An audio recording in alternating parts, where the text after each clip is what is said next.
Praise be Jesus Christ, and welcome back to CarmelCast. This is episode 33, and we're going to continue, as we have throughout this Lent, through our discussion and reading of The Way of Perfection by St. Teresa of Avila. And in this section, we're going to cover chapters 26 through 31. But no worries if you're just joining us for the first time, or if you haven't had a chance to look at the reading yet for this week, because we're going to take some time here to kind of summarize the reading before we dive into it.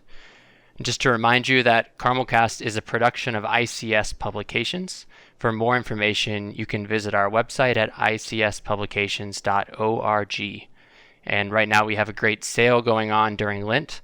All of the writings by and about St. Teresa of Avila are on sale for 30% off, so I encourage you to go and check those out while you can. There's so many great things to read there. And I'm blessed once again to be joined by my co-hosts, Brother Pier Giorgio of Christ the King and Dr. MaryRuth Hackett.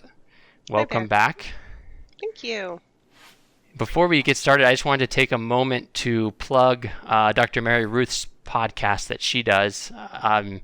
It's called Parenting Smarts. If you look that up on any podcasting app, you'll be able to find her there.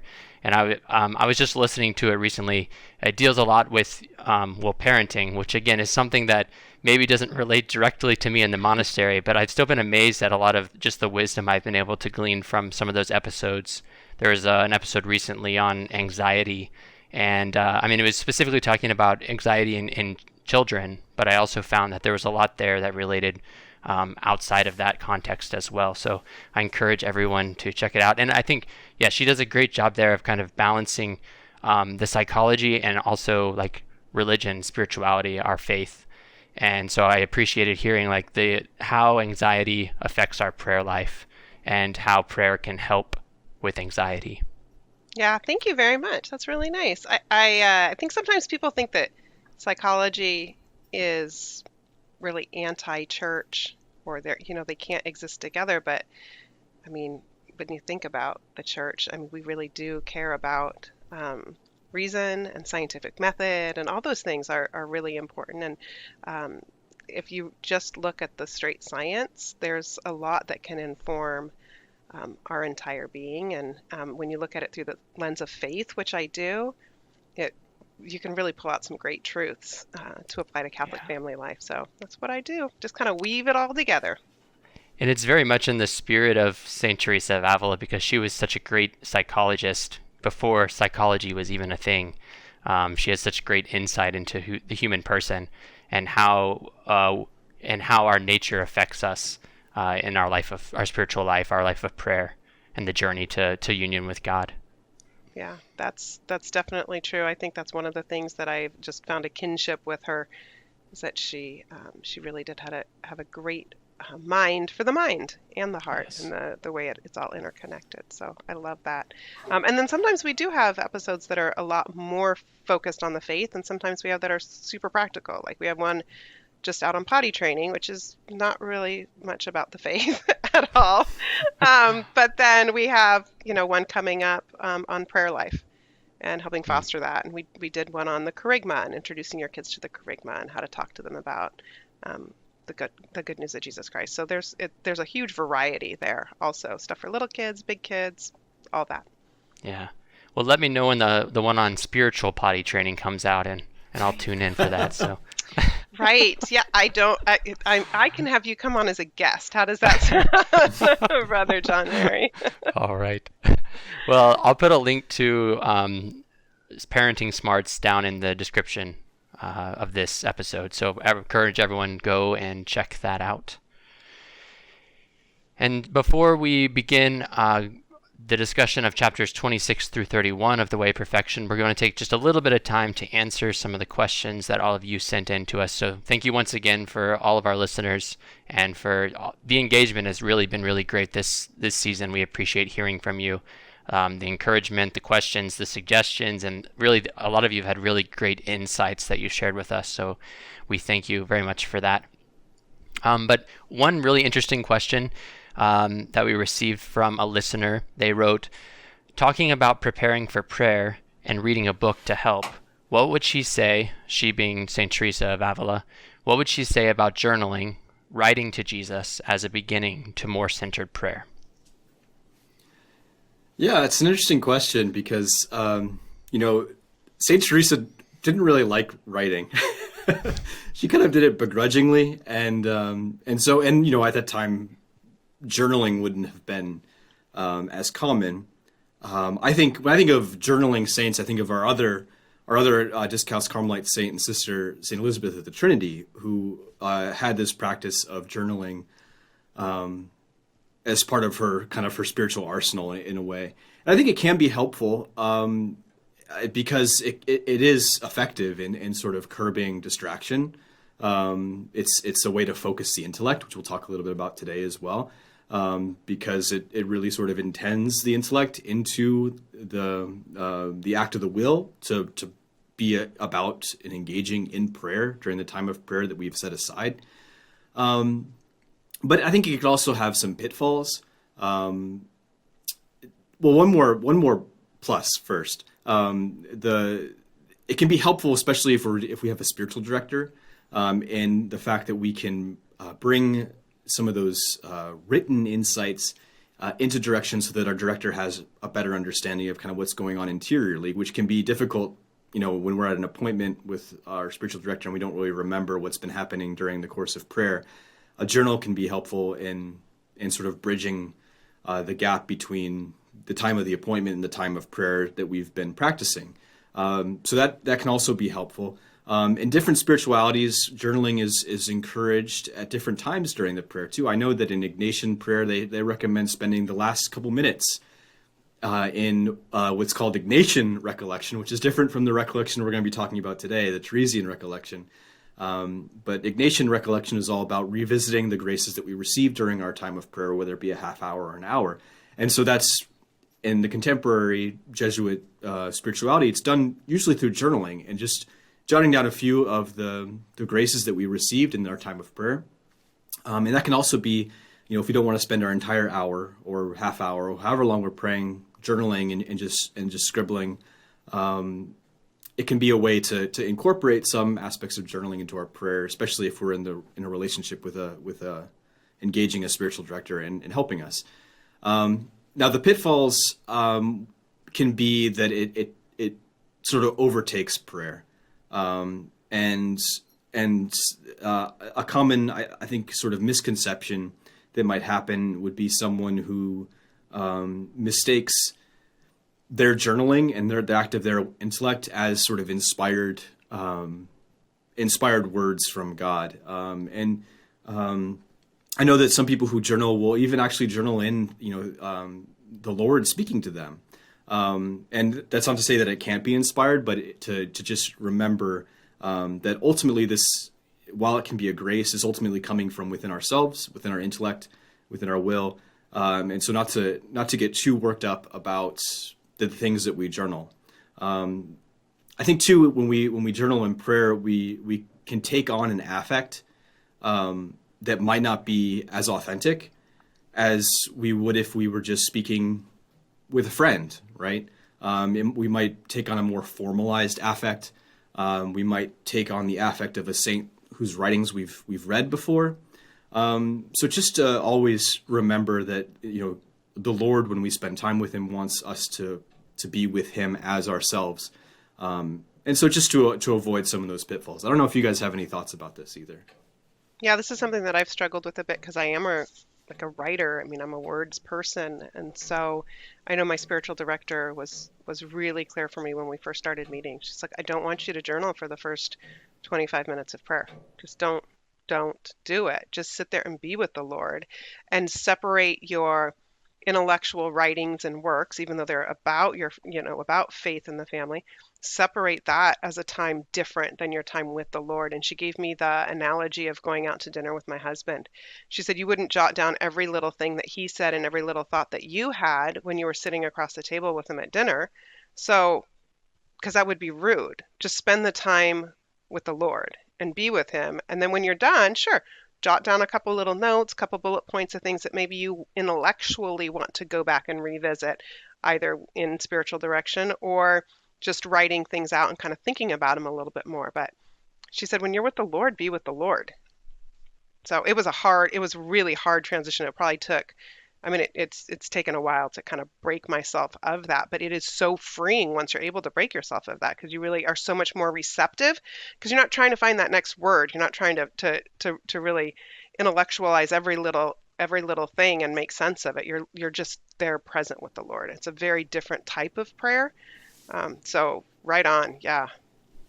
Yeah, that's a great answer. Both of you covered that well. So just to summarize, I guess your responses would be, we're not saying don't ever do it, but always, discern, is this helpful for me in my life of prayer, so that it doesn't draw you away from the Lord rather than helping you bring you closer to Him.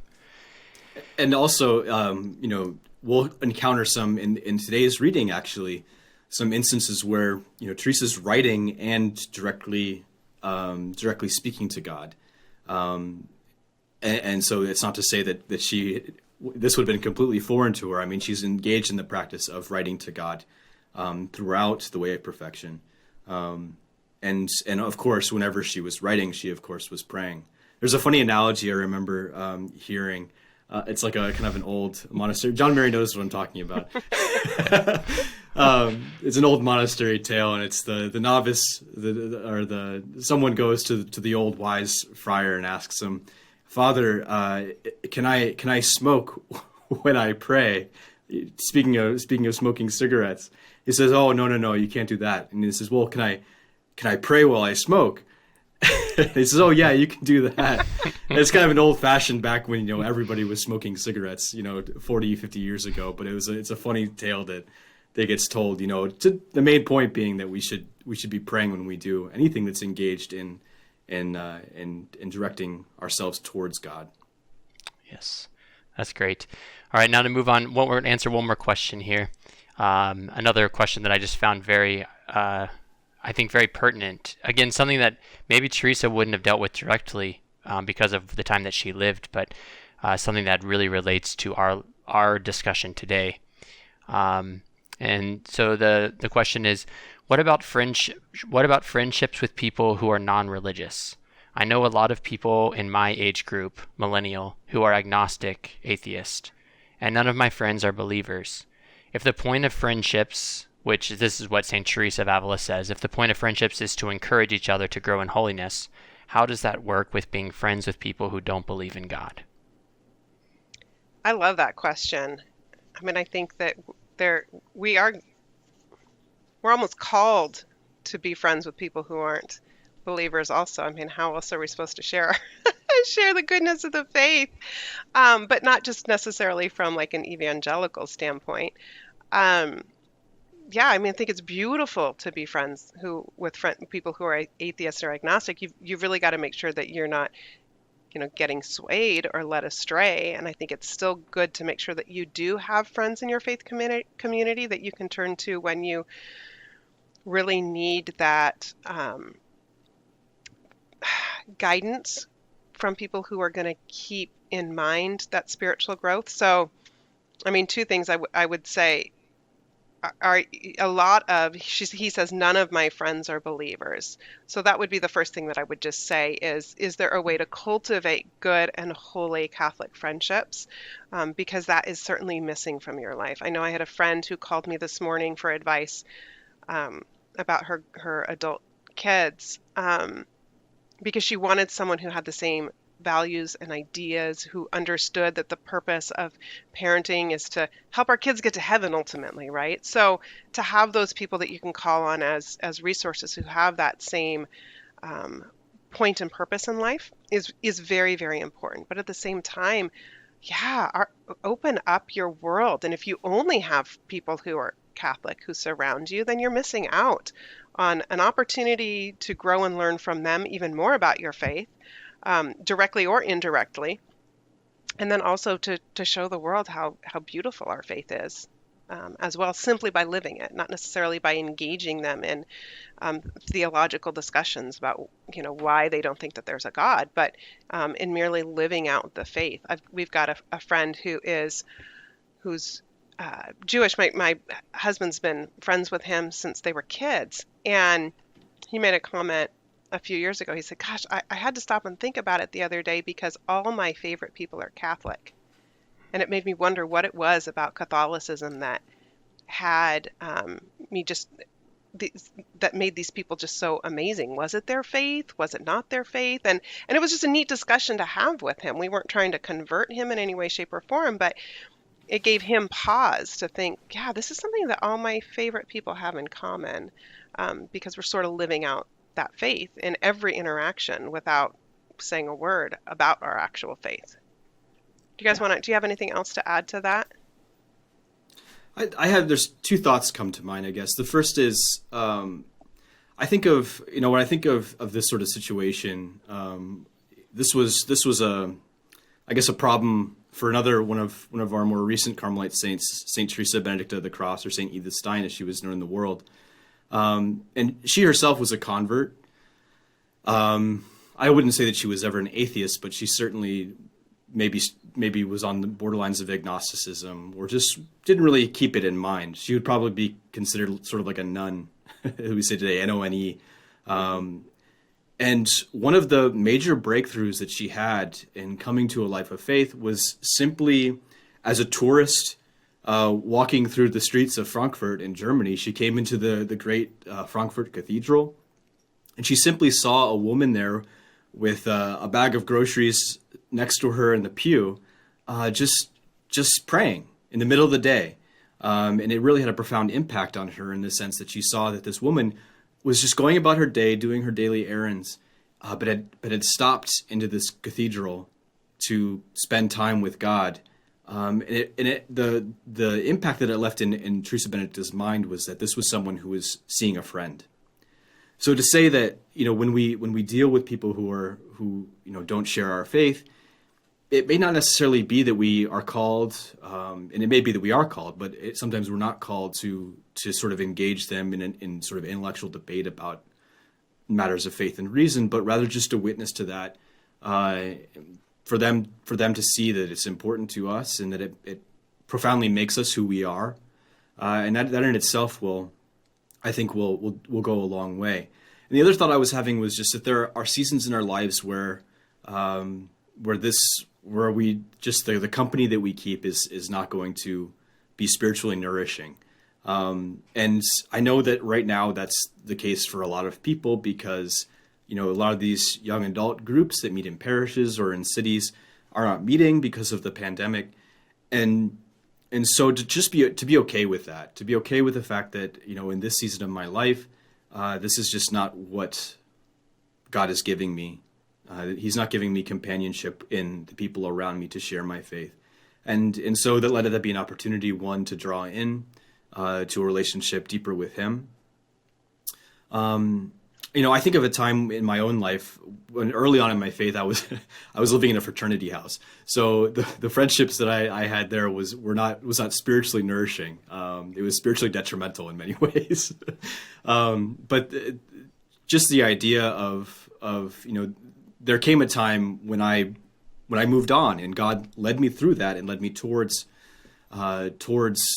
encountering people who really shared my faith, and that had a profound impact on me. And sometimes we just have to wait for those opportunities, and when the opportunities arise, just to really seize on them and really give it an effort to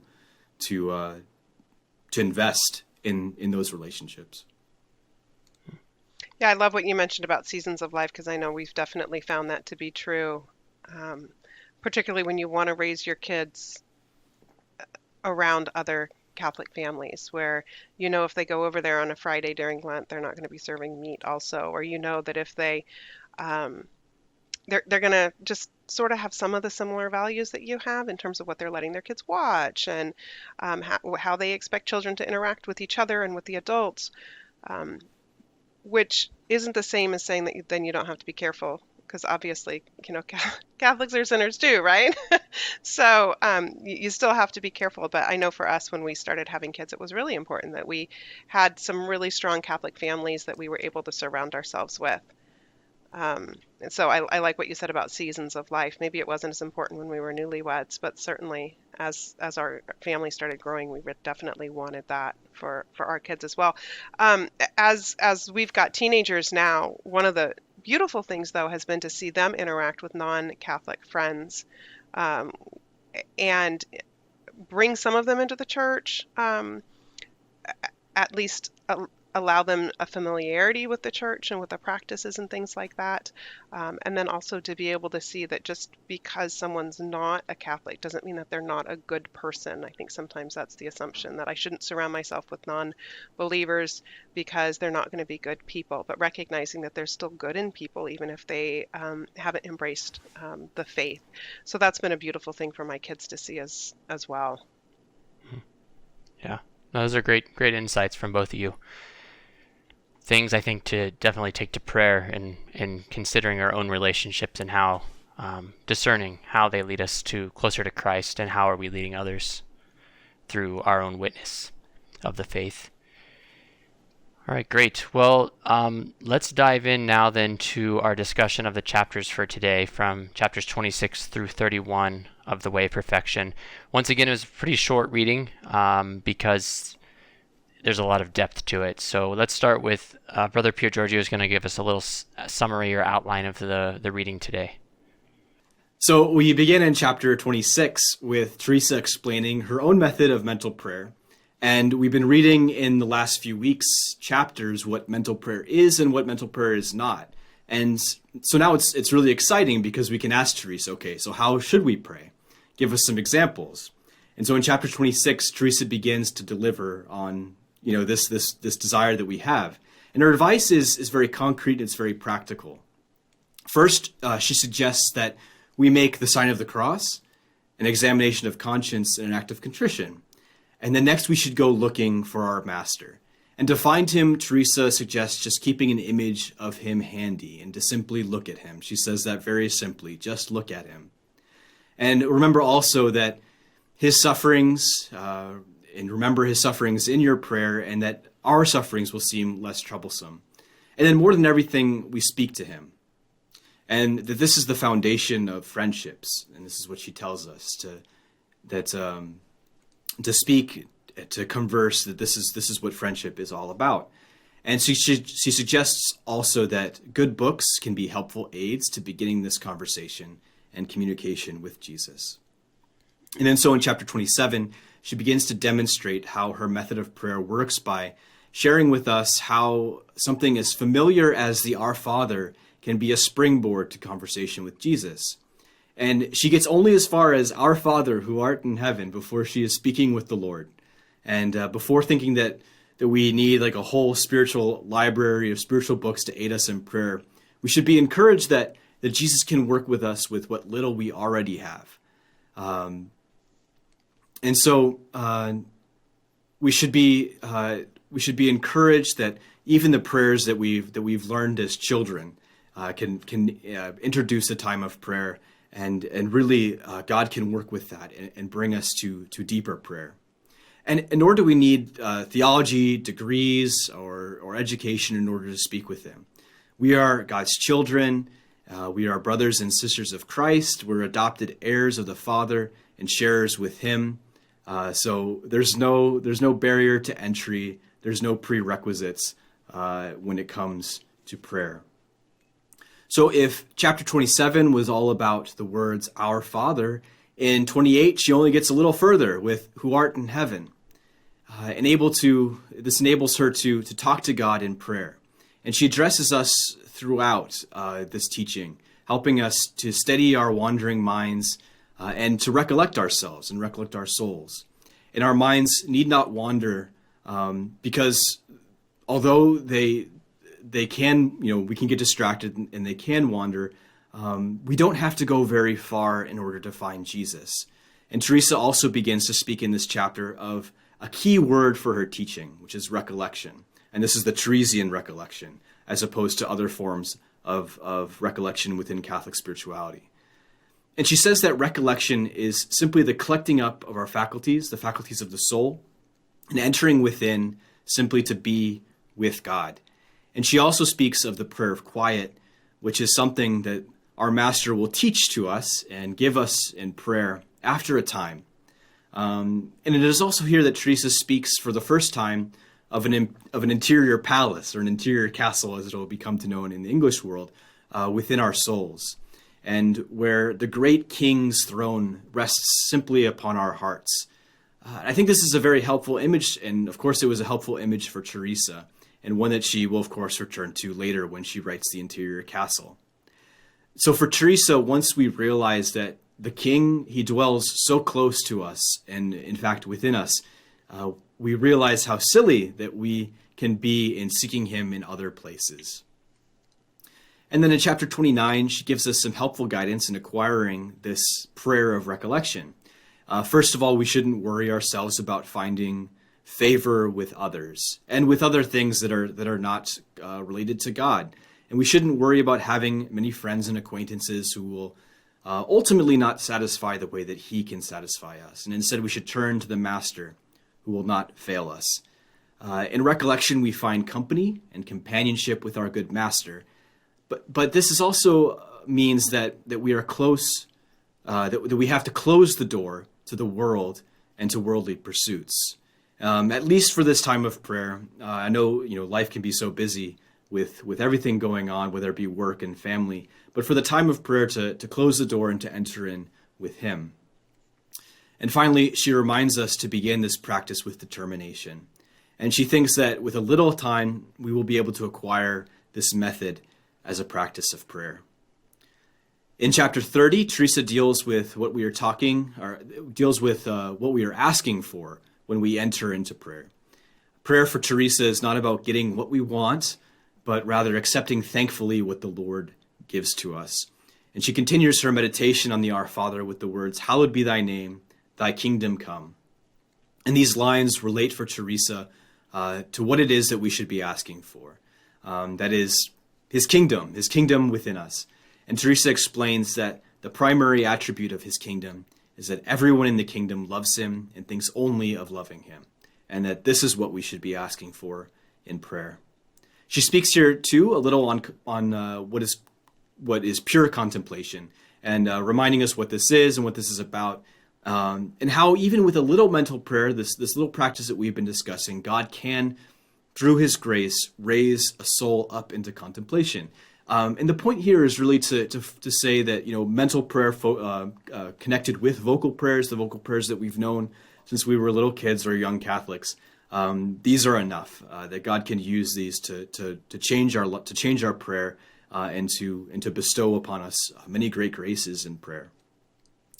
And then finally, in chapter 31, she returns to this prayer, this idea of the prayer of quiet, that is given by the Lord when we enter within his dwelling place within ourselves.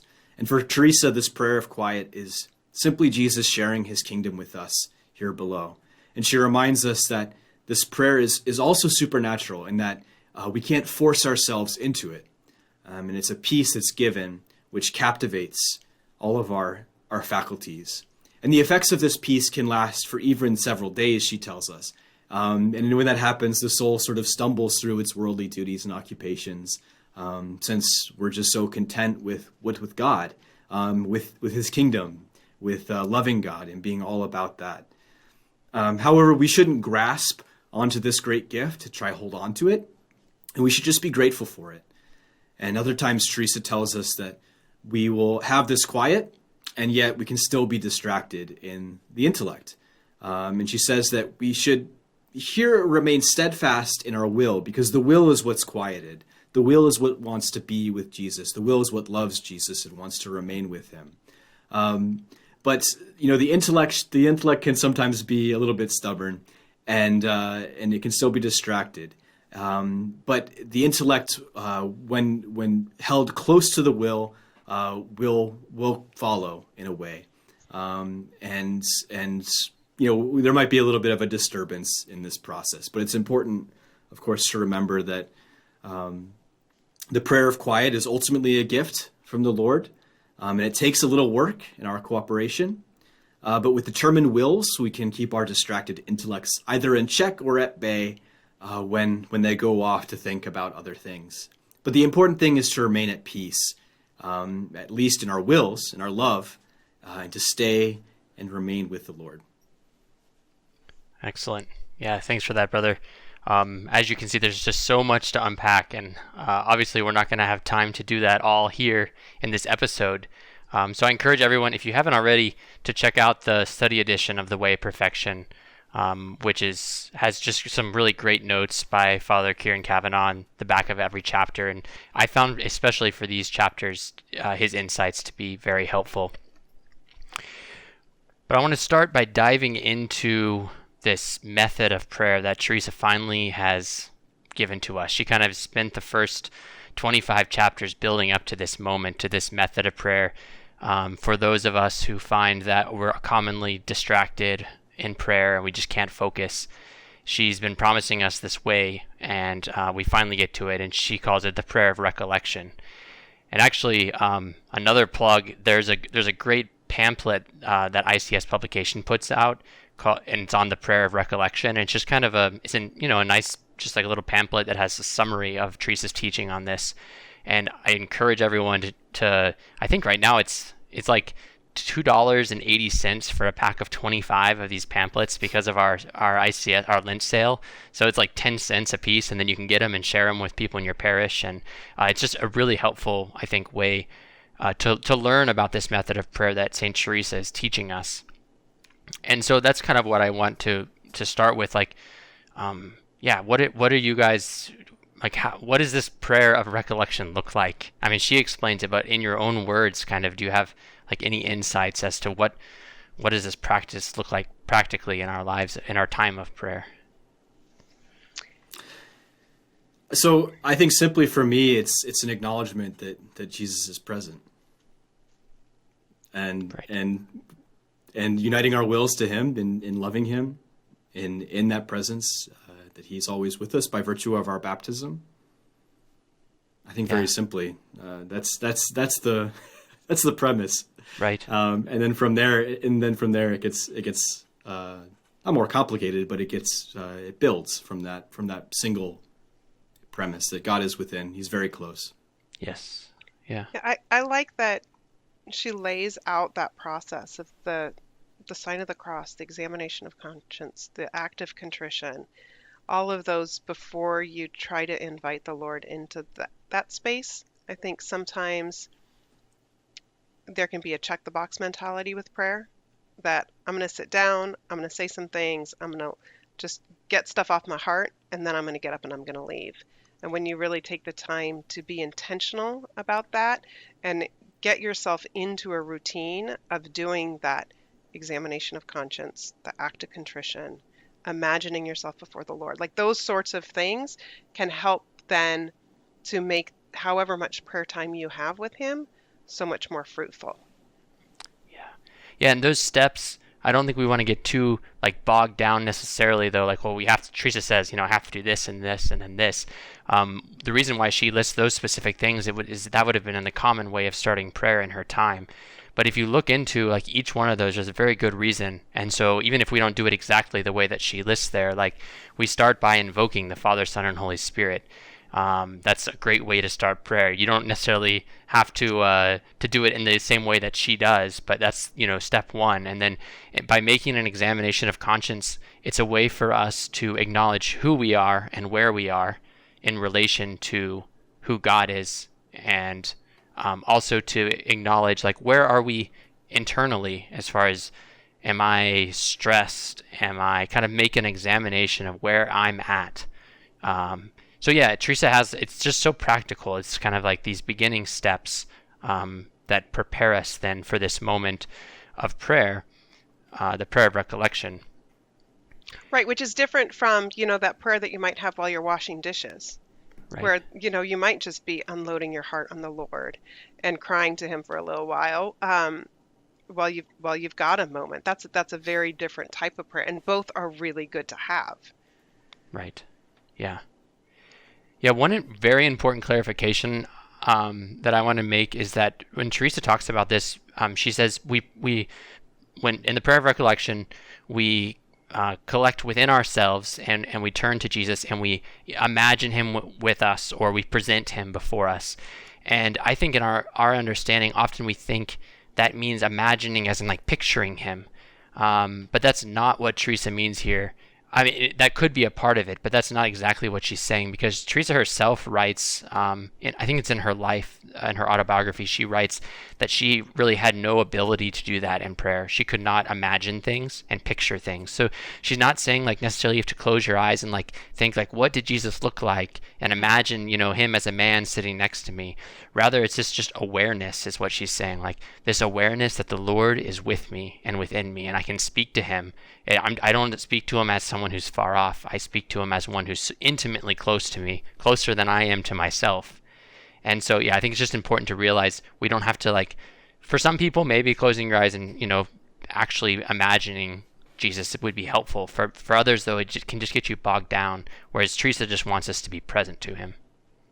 Yeah, and I think the imagining thing can be helpful, because ultimately what she wants is for us to speak to him as if, and he is, but as if he were sitting on the bench next to us, or in the pew next to us. Right. And that's really what she's wanting us to focus on. Yes. No, that's really good. So when we say imagine, we could almost use the substitution, like the presentness of the Lord there being present, as opposed to us in our intellect conjuring up an image of him. It's having an awareness of his presence. Right. Yeah, it's more real than the imagination can even imagine. Yes. Yeah, because the imagination would just be a picture of Jesus that we've created, whereas she's saying she wants us to really be present to him who's actually there. Right. And it's just, for Teresa, it's about this awareness, being aware of him there. And the reason why she says this is so helpful in prayer is because it in other methods, like she talks about like discursive meditation, or even in kinds of vocal prayer, that your mind and imagination can just be wandering all around and you're very distracted. Where the point of this is, I mean, if I'm having a conversation with the two of you, I'm engaged with you in such a way that my focus is on you, and I'm being present to you as you're being present to me. And that's really what she wants us to do with the Lord, and that should help us then to kind of ward off distraction and focus on his presence. And then from that stems, these other things. She said, well, you can speak to him, or you can just listen to him. She says, just keep your eyes on him, so you can just be focused on that presence. So there's then many different kind of threads of the direction that your prayer can go from there. But the main thing of her prayer of recollection is, being present to him who loves us. Mm-hmm. Great. Anything else on that before we? Great. Well, to give in one more little practical tip is that she does suggest in several places, not just here in the Way of Perfection, about having an image that is particularly helpful in this regard too. Right. It doesn't have to be just if imagination really isn't working, then just having a picture that can do a lot for our will to want to will ourselves to be present to him. Yes. Yeah. I know this is also. Oh, go ahead. No, you go. Go ahead. I was going to say, I had the real blessing of being able to go to Florence a few years ago, and it was just so wonderful to be able to see so much of the Catholic art from the Renaissance there, and to recognize the role that art plays and has played in our faith, and to think of all of these real masterpieces that adorned just the little family chapels sometimes in places, and to think of the people just sitting and meditating on these beautiful images of the Lord. So the beauty of the church is a really good thing too. Right. Yeah, that's true. And I know one thing I've heard, Pier Giorgio, I think this is one of your favorite aspects of St. Teresa's method of prayer, is this idea that we can speak to him in so many different ways. Depending on where we are internally, we speak to him as a Lord, or as a brother, or as a spouse, as a friend. And St. Teresa says that in this, he's like the wife who always has to, change her attitude in order to please her husband. And that's how our Lord is with us, that if we're, upset, then he'll meet us there. And if we're overjoyed, then he'll meet us there. And so he's always the one who bends to us and meets us in that time of prayer. So we never have to, there's never a time that we can't relate to him and speak to him in prayer. Yeah. So then, so Teresa brings up this method of prayer, her method of prayer for kind of helping us to focus. And then she moves into this discussion of the Our Father as kind of a practical means of implementing this way of prayer. And that's where we get to this section on what Teresa calls the prayer of quiet. And I think that this can be kind of, a little hard to understand and a little technical at times, but it might be good for us just to talk for a couple of minutes on like what does Teresa mean by that, because she uses a lot of very technical terminology about the intellect, the memory, and the will. And I think it can be easy to get bogged down and lose focus of like what is the central message here. Yeah, and I think we can succumb to the danger of saying of like diagramming all of this out and saying, okay, first you do this, you come into the prayer of recollection, and then you enter into the prayer of quiet, and then God makes the prayer more passive. And so we sort of see this as like sort of stages, and I think that can be we can fall into some pitfalls with that, because ultimately God is at work, and all of these sort of descriptions of times of prayer are just that. They're just descriptions of what someone might experience in the course of spending time with Jesus, and that we shouldn't we can have our eyes set on something that's very sort of supernatural and then lose sight of what God's doing in us right now. And that's dangerous, right? We don't want to do that. We want to be focused attentively on him. But it can be helpful for someone to reinforce what we're experiencing and say, yes, this is what you're experiencing. This happens quite frequently, and this is such a great good. Let me explain kind of what's going on. And that's really what Teresa's all about when she gets into sort of these different variated modes of prayer and what happens in prayer. Yeah. Yeah. Ultimately, what the prayer is that relationship between you and the Lord, right? And I'm different than you, Brother John Mary, and you, Pierre Giorgio. Our prayer life, even if we were at the same, what St. Teresa would say, we're all doing prayer recollection, or we're all doing prayer quiet. It's still going to look a little bit different, but there are going to be some universal things that maybe we're all sort of experiencing, because you're a different person than I am. So we're going to enter in, and you are having different experiences than I am. So in a different environment, we're going to have different struggles. So if your prayer life doesn't look exactly like this, and you think it should, or if it looks very similar but in some ways is a little different, that doesn't mean that it's not also good. It's a relationship between you and the Lord. So try not to get too hung up on all of it, and just trust in the love of the Lord. Trust that you're showing up, and this goes back to that perseverance, that determination, right? That you show up, you turn off the TV, you put your phone on mute, you quiet the space, you tell people around you to leave you alone, and you enter into that time with him, and try not to get caught up too much in the, well, I'm here now, am I going to get to hear tomorrow? Right. Yeah. And we didn't answer your question at all. So no, you guys both clarified, like, don't get too bogged down in this. Wait, what was the question again? Well, I guess I'm interested in what is Teresa's understanding of this? What is the prayer of quiet? What's this distinction here? And I think the most important thing for Teresa is that the prayer of quiet that's the beginning of contemplation. It's the beginning of supernatural prayer. And so it's not anything we can do on our own. And so it's not something we have to strive for. It's God's gift. It's a total gift. So all that we can focus on is this prayer of recollection, which prepares us to receive a gift if God desires to give to us this gift of the prayer of quiet. And basically the gift of the prayer of quiet, Teresa just says it's our will is captivated. And it's not us, it's not our own doing. It's God captivates our will. And by will, the will is kind of, it's the spiritual faculty by which we love.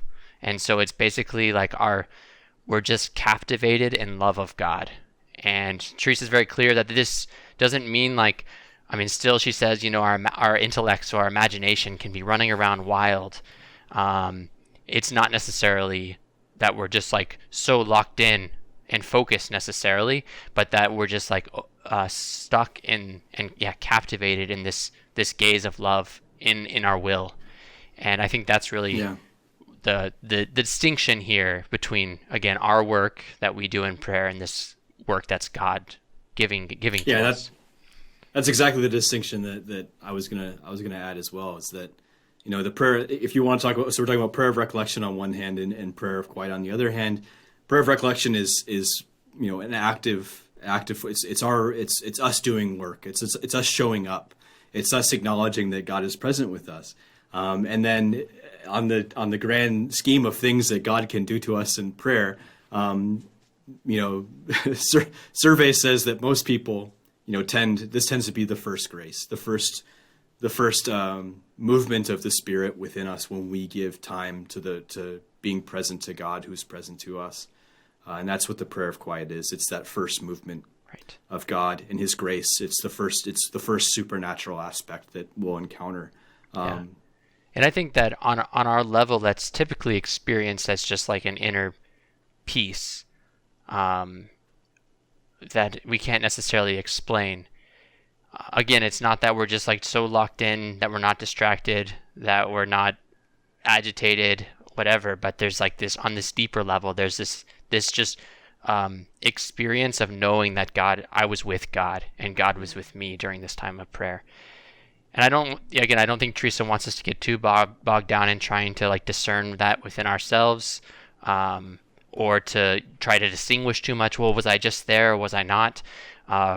Again, she just wants us to be there, present with God, but also know that this is a reality that many of us will experience at times in our life of prayer if we really are consistent in making time and being present to God. Yeah, and I think that consistency is super important, because we have to do our part and then let the Lord do His part.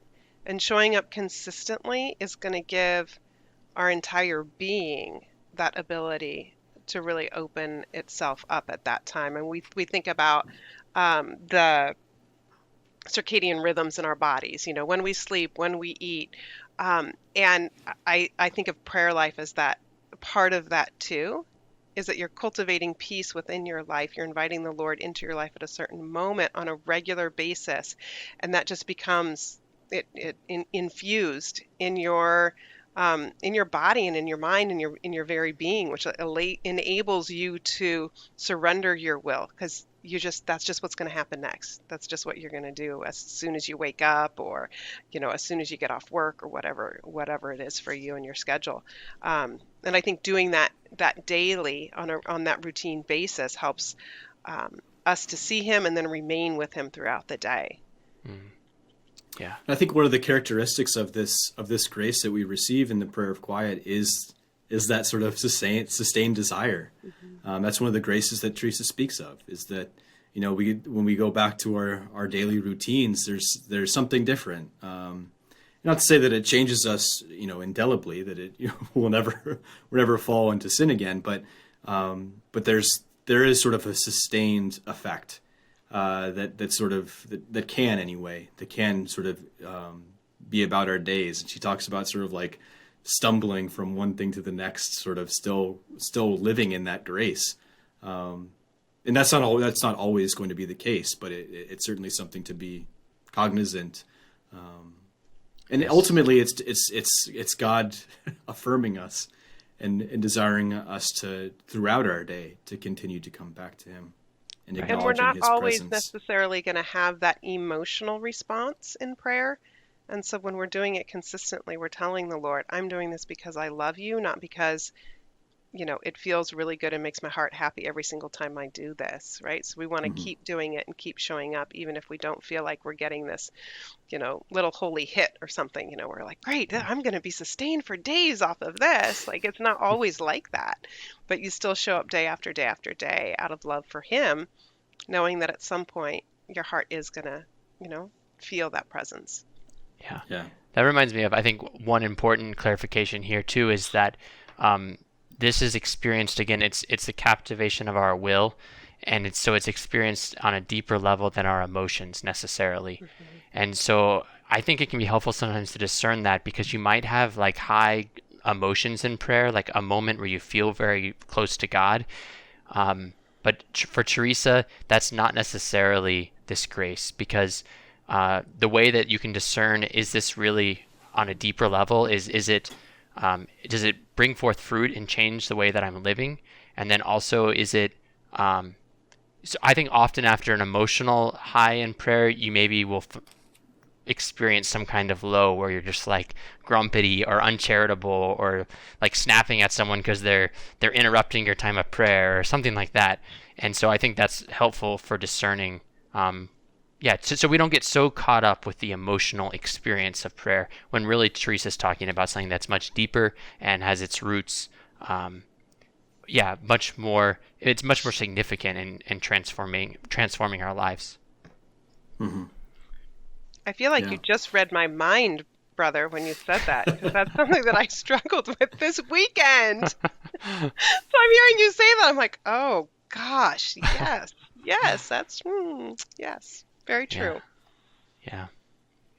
It calls for a detachment from sort of affect, which is a significant part of us. I mean, we all have it. some for good and some for bad, but affect can be a tool to help us. It can also be a great detriment, and so to be detached from it, which ultimately means having a healthy relationship with our emotions, and not to seek them out. Right. Prayer isn't about thrill seeking. Yes, exactly. All right. Well, Dr. MaryRuth, do you have any other closing thoughts for us? Yeah, I've got a couple sort of take-home points for you. The first thing is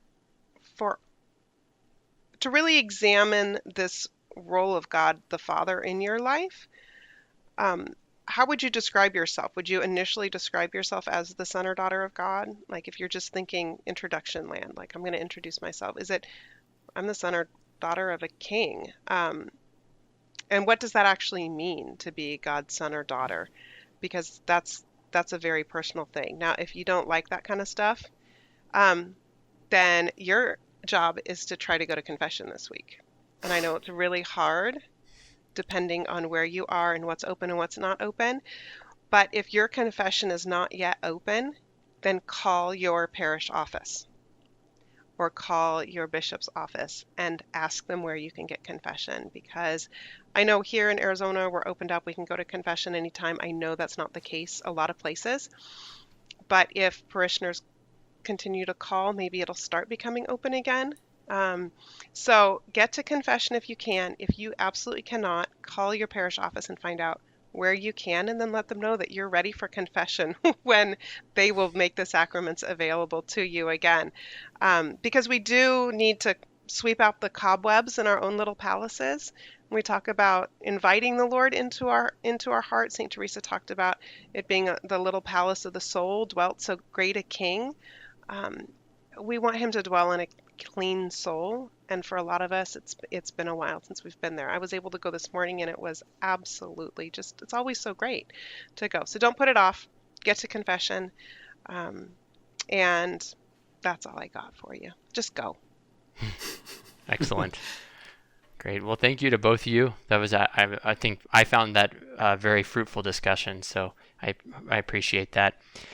Just a reminder to all of our listeners, if you'll please continue to provide us with your feedback, with your questions, with your own insights from your reading and your time of prayer. If you're watching on YouTube, you can leave a comment below this video, or if you're you can send us an email at CarmelCast@icspublications.org, and we'd be very happy to hear from you.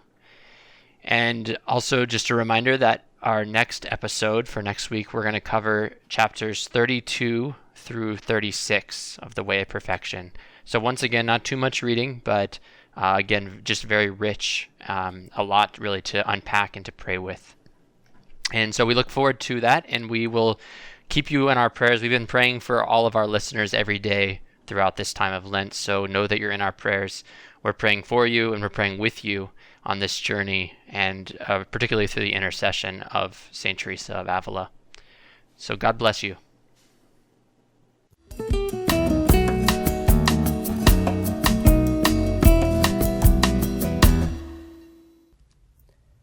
Hey everyone, Brother Pier Giorgio here.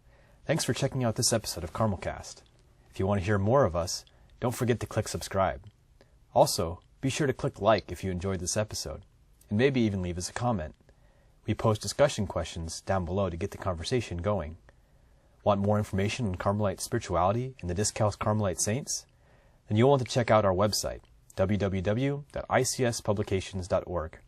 There's a link in the description of this episode. From here, you can see all our current promotions and access our complete catalog for the writings of St. John of the Cross, St. Teresa of Avila, St. Teresa of Lisieux, St. Elizabeth of the Trinity, and St. Edith Stein. If you want to stay up to date on all our promotions and new titles, then be sure to add your email to our email list. There's no better way to stay up to date on the latest Carmelite publications. Thanks for joining us, and may God bless you.